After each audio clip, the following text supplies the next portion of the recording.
Hey guys, welcome again to my video. और आज की इस वीडियो में हम रिएक्ट राउटर के ऊपर एक नज़र डालते हैं। तो फॉर एग्जांपल मुझे इसकी नीड पड़ी क्यों।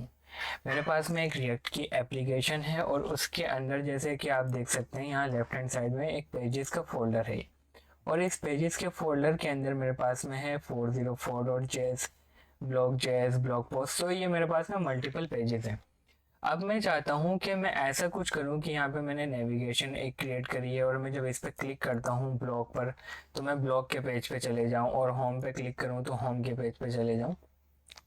तो उसको हैंडल करने के लिए हमें रिएक्ट राउटर लाइब्रेरी की ज़रूरत पड़ती है।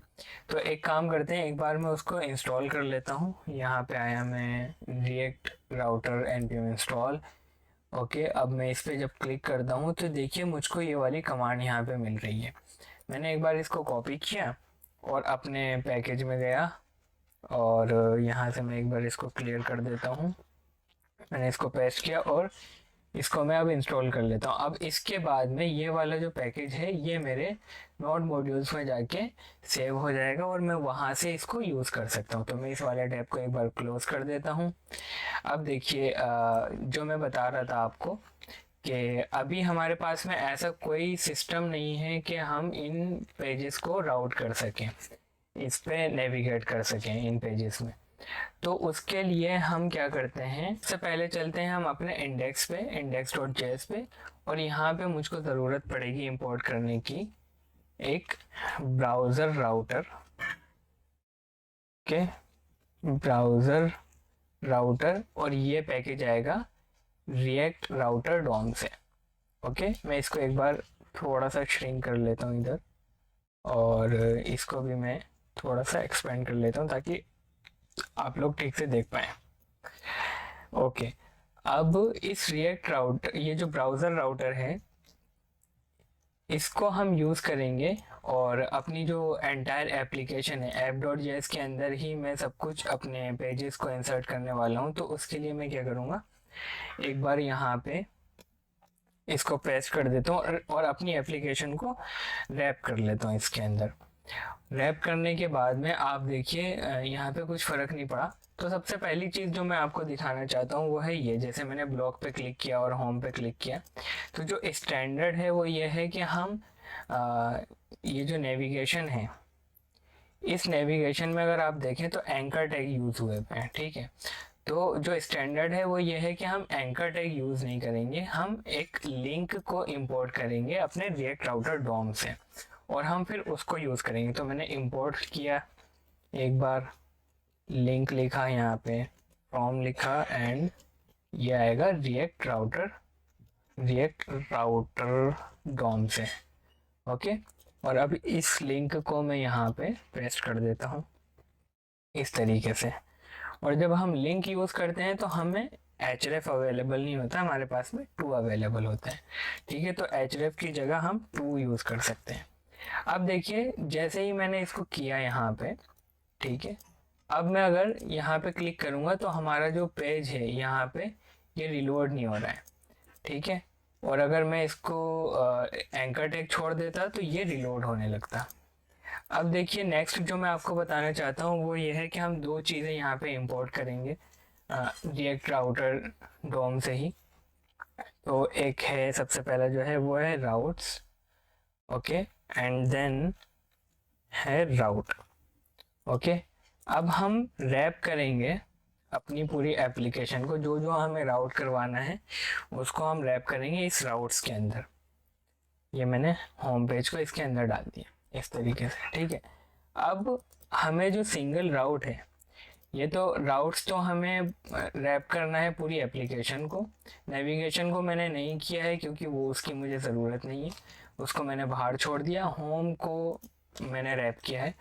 अब हर एक सिंगल राउट को यूज़ करेंगे हम और इसके अंदर अपने एलिमेंट को इंसर्ट कर देंगे। वो मैं बताता हूँ आप कैसे। जैसे मैंने पास लिखा और ये है हमारी रूट डायरेक्टरी। ठीक है, तो ये मैं लिखने जा रहा हूँ होम पेज के लिए। अब मैंने यहाँ पे लिखा एलिमेंट, और एलिमेंट के अंदर मैं इस होम कंपोनेंट को, या फिर आप पेज कह सकते हैं इसको, इंसर्ट कर देता हूँ। ठीक है, और एक बार इसको मैं क्लोज भी कर देता हूँ। अब मान के चलिए अगर मैं ब्लॉग पे क्लिक करता हूँ तो मुझे कुछ भी नहीं दिखेगा, क्योंकि इस यूआरएल पे हमारा कोई भी पेज अवेलेबल नहीं है। लेकिन जब मैं होम पे क्लिक करता हूँ तो हमारे पास में कुछ अवेलेबल है।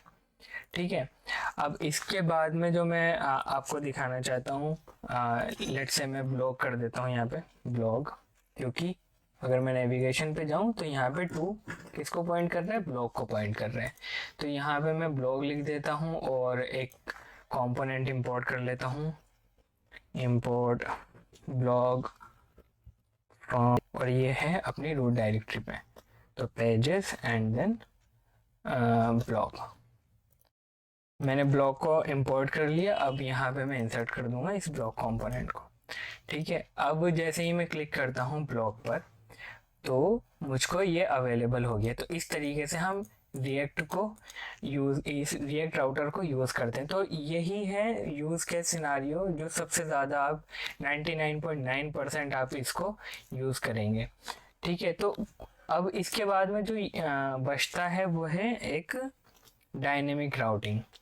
लेट्स से मेरे पास में ये बहुत सारे कार्ड हैं और इस पर मैं क्लिक करता हूँ तो मुझे इससे रिलेटेड ये जो this is a blog page, और ये समझिए कि ये एक ब्लॉग है।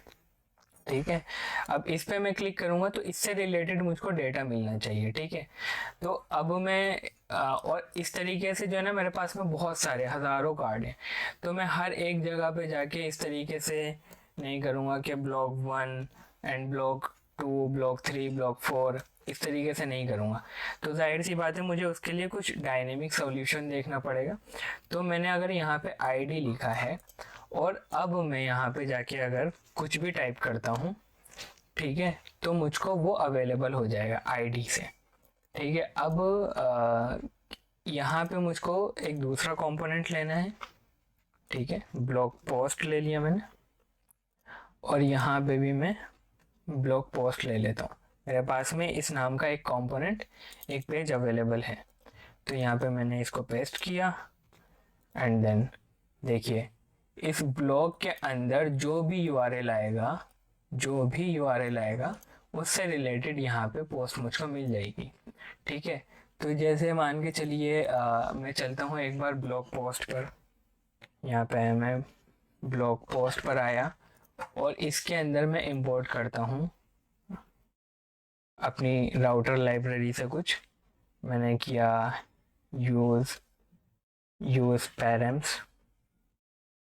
ओके, और अब मैं इसके ज़रिए अपने यूआरएल को रीड कर सकता हूँ। तो देखिए यहाँ पे app.js में मैंने यहाँ पे इस वाले यूआरएल के बाद में आईडी दी है, तो ये मुझे किस नाम से अवेलेबल होगा, आईडी के नाम से। अगर मैं यहाँ पे कुछ और लिखता जैसे कि की, तो ये मुझे की के नाम से अवेलेबल होता। तो मैं यहाँ पे आईडी लिख रहा हूँ, तो यहाँ पे मैं इसको आईडी को डिस्ट्रक्चर कर लूँगा यूज़ पैरम से। तो मैंने लिखा यहाँ पे ID is equals to use params and then मैं इसको एक बार कंसोल करवा के दिखा देता हूँ आपको, CLG, और यहाँ पेस्ट कर देता हूँ आईडी। एक्चुअली एक काम करते हैं, यहाँ पे मैं इसको आईडी ही दे देता हूँ यहाँ पे इस तरीके से, ताकि हमें टाइटल में दिख जाए।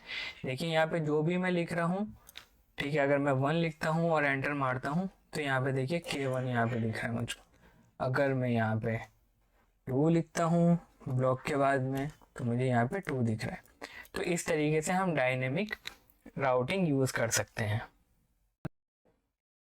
अब जो अगली चीज़ मैं आपको बताना चाहता हूँ वो है नेस्टेड राउटिंग। ठीक है, तो नेस्टेड राउटिंग कुछ नहीं है, एक तरीका है बेसिकली इसी चीज़ को लिखने का जो हमने अभी लिखा है।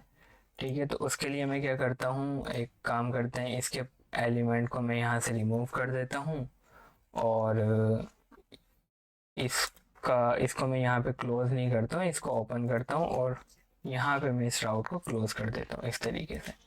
ठीक है, थोड़ा समझ में आ रहा है कि यहाँ पे हाँ हमने नेस्टेड राउटिंग यूज़ करी है। अब प्रॉब्लम यहाँ पे ये है कि मैं अगर वापस से ब्लॉक पे जाता हूँ तो मुझे अब कुछ नहीं दिख रहा है। मैंने यहाँ पे ये वाला राउट तो यूज़ कर लिया, लेकिन मेन राउट को कैसे यूज़ करें, तो उसके लिए भी हमारे पास में एक सॉल्यूशन है। मैं इसको डुप्लीकेट करता हूँ, यहाँ पे आया और यहाँ पे मैं पाथ कुछ नहीं दूंगा इसको, और यहाँ पे दूंगा इंडेक्स एंड देन यहाँ पे जो भी कंपोनेंट मुझको दिखाना है, तो ब्लॉग मैं इसको सेव करता हूँ, तो यहाँ पे मुझको अपना ब्लॉग दिख रहा है। और फिर यहाँ पे अगर कुछ URL डालता हूँ तो मुझको वो चीज़ यहाँ पे दिख रही है। तो इस तरीके से हम इसकी नेस्टेड राउटिंग भी यूज़ कर सकते हैं। अब लास्ट चीज़ जो मैं आपको बताना चाहता हूँ वो है, मान के चलिए मैं ऐसा URL हिट कर रहा हूँ जो एग्जिस्ट ही नहीं करता है, ठीक है। यहाँ से मैंने इसको रिमूव किया, मैं यहाँ पे ऐसे लिखता हूँ, ये एग्जिस्ट ही नहीं करता। तो इस केस में भी हमें कुछ दिखाना है, तो इस केस में मैं जो दिखाना चाहता हूँ वो है एक नोट फाउंड का पेज। तो इसको मैं इंपोर्ट कर लेता हूँ फ्रॉम पेजेस, एंड ये इसका नाम है 404, ओके। एंड इसको मैं यहाँ पे रिप्लेस कर देता हूँ ब्लॉग पोस्ट से, और ये है हमारा 404 वाला पेज। ये देखिए मैंने इसको सेव किया। अब मैंने ऐसा URL हिट किया है जो एग्जिस्ट नहीं करता है, तो ये देखिए यहाँ पे लिखता हूँ कुछ भी एग्जिस्ट नहीं करता है। तो इस तरीके से आप रिएक्ट राउटिंग यूज़ कर सकते हैं। आई होप आपको ये वीडियो पसंद आई होगी। अगर वीडियो पसंद आई है तो आप इसको लाइक करें, अपने दोस्तों के साथ में शेयर करें और चैनल को सब्सक्राइब करें। Thank you very much.